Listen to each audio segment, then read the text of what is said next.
I mean, forget the Democrats. Okay. We already know there's only 18 assembly members, Republican assembly members. There are 80 of you. Obviously, that is like a really small minority.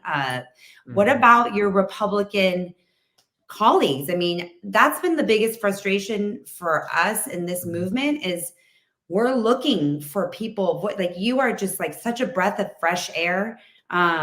You are very brave. Okay. And I just want you to know that we respect you and we appreciate you because of that, for doing exactly what you just did in that video.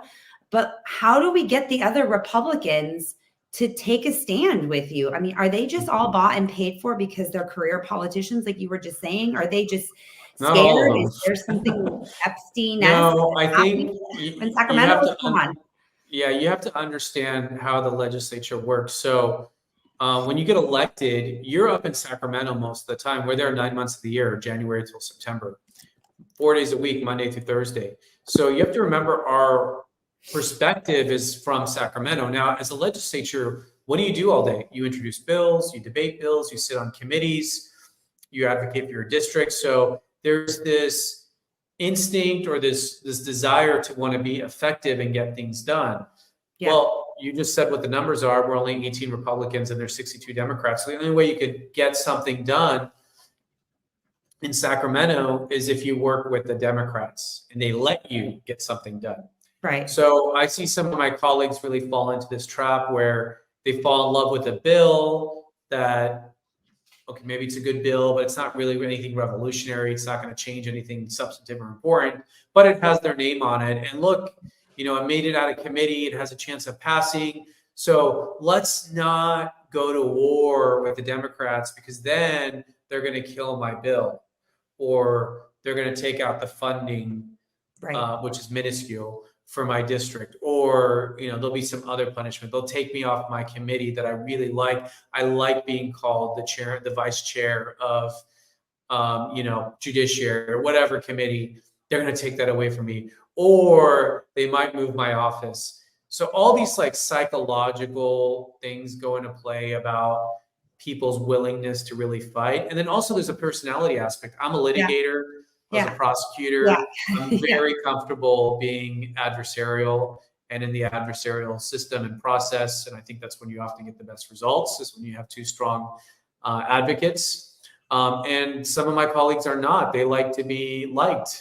They like to get along with people. They like compromise and all this stuff, which, you know, sounds great, but it just doesn't work in the world that we have now in politics because the left is so extreme and so radical. There is no compromise on the important things. I mean, what I'm hearing is ego. There's a lot of ego that's happening at the Capitol of people, like you said, sensitivities, and they care about these things. I mean, you're already putting it all on the line. Last I heard, a little bird told me that you were removed from an actually in my opinion, a very important committee, the Judiciary Committee, that you were removed, stripped of that title. I don't know how it happened or what the process was. But I mean, it's already happening to you. You're already putting your money where your mouth is and suffering the repercussions of that.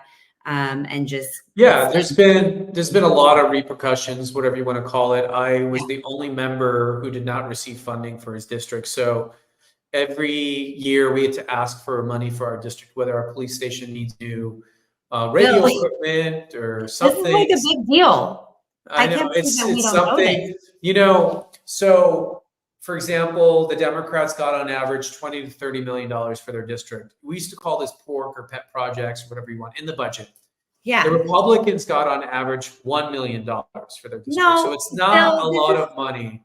Are you okay? So they got $1 million for their district. Again, this is minuscule in comparison to government budgets and all that. And I got zero.